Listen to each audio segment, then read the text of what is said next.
The AIM-9 Sidewinder continues to sit on its throne in the sky since the 1950s. However, it would be more accurate to see it as a dynastic family than one king. The four generations of the Sidewinder have managed to keep pace with the technology. The missile has constantly evolved to answer the changing combat requirements. So, it has been among the best in their class for close to 70 years. Now, we're investigating the AIM-9 dynasty, the US ruler family of the air-to-air missile. Please don't forget to subscribe to our channel before we start and give us a thumbs up if you like our video. To be notified of our new video, please click the bell button.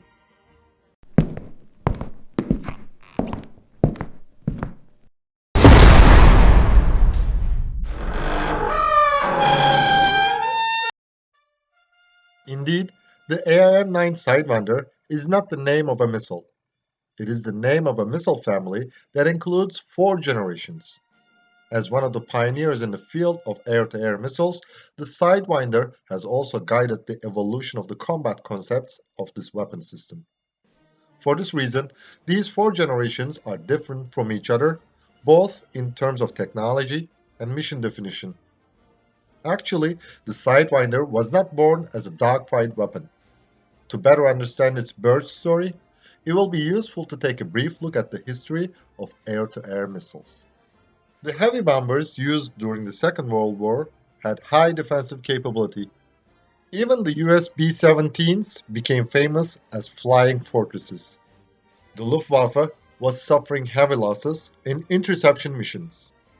Germany, which first equipped its fighters with unguided rockets to solve the problem, carried out important studies on air-to-air missile technologies after 1943.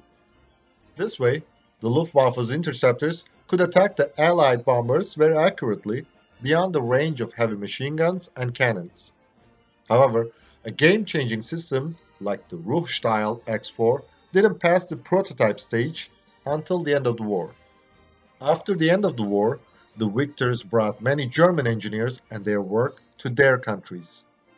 Thus, the USA, one of these victorious countries, was able to launch an air-to-air missile development program as early as 1946. In those years, no one considered air-to-air missiles as a dogfight weapon. The technology in this area was still in its infancy. It was unlikely for early air-to-air missiles to be effective against agile and small aircraft. Besides, as seen in the Korean War, well-trained and experienced US pilots had satisfactory performance in dogfights using their aircraft gun even if they didn't have the missile. So the US Navy was planning to use this new system as a weapon against the bombers. This infrared homing missile got the name Sidewinder in 1950. In the same years, the US Air Force was working on the Falcon missiles for the same mission definition. The first live firing of the Sidewinder was on September 3, 1952. 1 year later, the missile intercepted a drone for the first time. After extensive trials, the serial production of the Sidewinder began in 1955. The missile became operational 1 year later. The US Navy first equipped its F-9 F-8 Cougars and FJ-3 Furies with the AIM-9B version of the Sidewinder. The missile also had a semi-active radar homing C model. However, this version was not successful. Although developed against bombers, the first generation of the Sidewinder was used frequently against fighters in 1958's Second Taiwan Strait crisis, 1965 Indo-Pakistani War, and the first phase of the Vietnam War. Many pilots reported problems that the missile was directing to the sun's heat and it couldn't be launched at low altitudes. These feedbacks allowed a better understanding of the characteristics of modern air combat. Besides, new technological developments were offering new opportunities. These two factors paved the way for developing the second generation of Sidewinders. The D and E models of the missile had a new forward canard designs and more capable infrared scanners. Their air combat maneuver performance was superior compared to the first generation. Yet, the development was not limited to these. As a member of the second generation, the AIM-9G was the first version that could receive target designation from the aircraft's radar. With its improved electronics and rocket engine, the AIM-9J became the first true dogfight version of the Sidewinder family. N and P versions had a forward canard that allowed higher G maneuvers. The third generation of the missile had the ability to attack from all directions, including head-on. This ability has changed the close-in combat tactics. Thanks to the third generation AIM-9L and M versions, the fighters no longer had to take positions behind the enemy to fire their missiles. Besides, these models had improved capability against infrared countermeasures. The AIM-9X represents the fourth generation of the Sidewinder family. In the late 1970s, the US Air Force and the US Navy launched the studies on the more advanced AIM-82 and the AIM-95 Agile missiles, respectively. However, the USA canceled these programs for economic reasons. After a long silence, the AIM-9X was developed in the 1990s to meet modern combat requirements. In June 1999, an FA-18 conducted the first guided firing of the missile. The highly maneuverable AIM-9X features advanced infrared signal processing.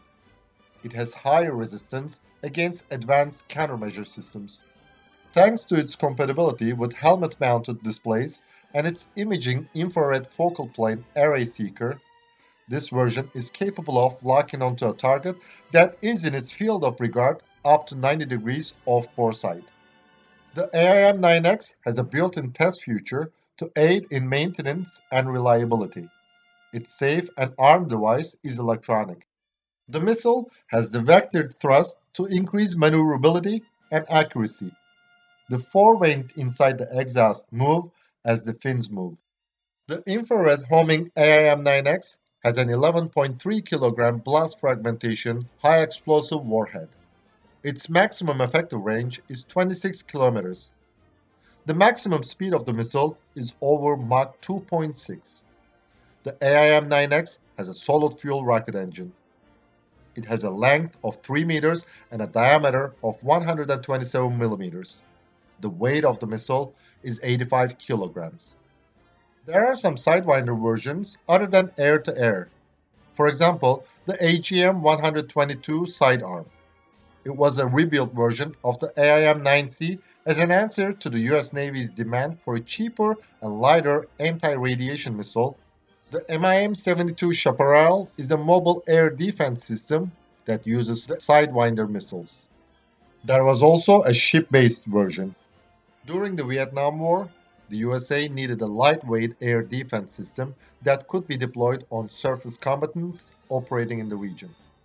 As an answer to this requirement, the RIM-72 Sea Chaparral, the naval model of the MIM-72, was integrated onto the Charles F. Adams-class destroyer USS Hull in 1972 for trials.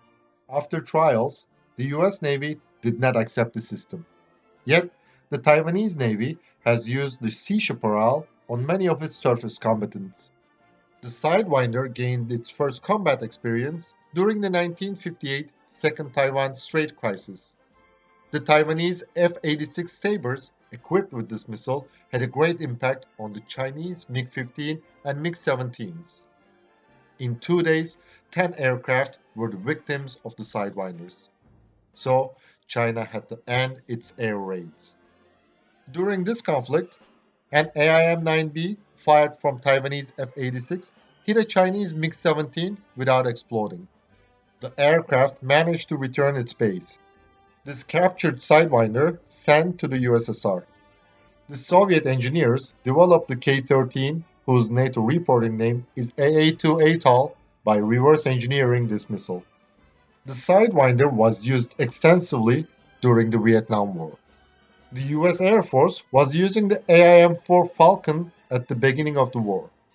But it was found that the performance of this missile was inadequate, and they started using the AIM-9s later. The aircraft of the US Navy and the US Air Force fired over 450 AIM-9s in several variants. Yet, the overall performance of the missile was not satisfactory. The Sidewinder had managed to shoot down 45 MiG-17s, 4 MiG-19s, and 31 MiG-21s. The kill ratio was lower than expected. As we mentioned earlier, thanks to the combat reports and new technologies, the USA developed the more successful second generation of the Sidewinder. We can even make a small satirical joke that given that the K-39 is a copy of AIM-9, maybe its success in the Vietnam War should be added to the success story of the Sidewinder. While the Vietnam War continued, the Sidewinder also played important roles in the Indian subcontinent and the Middle East. During the 1965 Indo-Pakistani War, the F-86 and F-104s of the Pakistan Air Force fired 33 AIM-9s. Pakistan claims that these missiles shot down at least 9 Indian aircraft, yet independent sources do not confirm all of them. Also, the AIM-9 was the major actor in the Israeli air victories in the 1967 Six-Day War and 1973 Yom Kippur War. The first known combat success of the third generation Sidewinder was in 1981.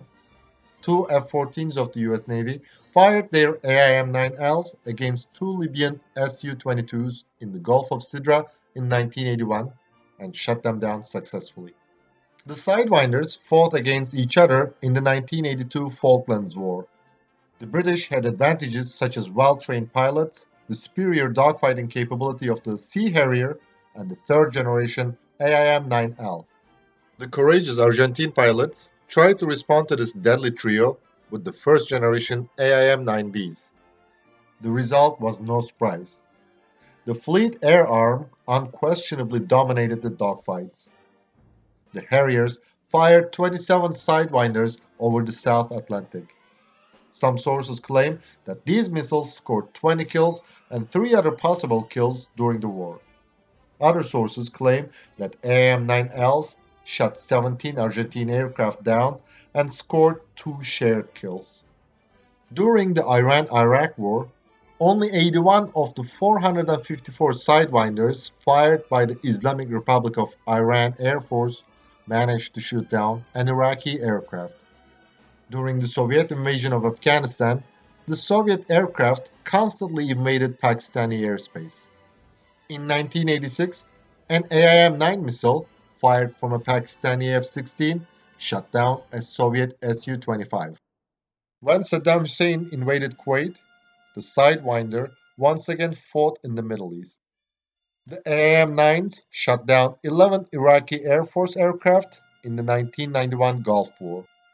There are numerous other air combats in which the Sidewinder was involved. We cannot mention all of them within the duration of this video. But of course, we will talk about the most mediatic air victories of the last generation AIM-9. Turkey, involved in the Syrian civil war, shot down a Syrian MiG-23 with an AIM-9X in 2014. Encouraged by the lack of attention from the world after this incident, Ankara did something that no one could even imagine. 1 year later, a Turkish F-16 shot down a Russian Su-24M with an AIM-9X because of an airspace violation. NATO's support to Turkey remained on paper.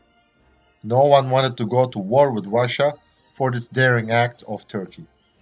Naturally, this event caused a very serious crisis between Moscow and Ankara. Both sides even mentioned a possible war. However, Turkey soon stepped back by expressing sympathy and deep condolences to the families of the victims. By the declaration of this indirect apology, the crisis seemed to cool down. Yet, we should note that Russia conducted an airstrike at one of the Turkish military command centers in Syria on the anniversary of this incident. The relations between the two countries have never fully recovered. Wherever the West and the East have entered an arm wrestling match in the world for almost 70 years, the AIM-9 has been there. The Sidewinder, who protected the airspace of the free world during the First Cold War, continues to fulfill its vital mission in these days of the Second Cold War rising. Gone are the days when it was almost unrivaled in the market. Today, AIM-9X faces with strong competitors in the market such as ASRAM, Iris-T, and Python 5. Still, the Sidewinder dynasty defies time as a true air-to-air missile legend. Thanks for watching our video, and please don't forget to subscribe to our channel and give us a thumbs up if you liked our video. To be notified of our new video, please click the bell button.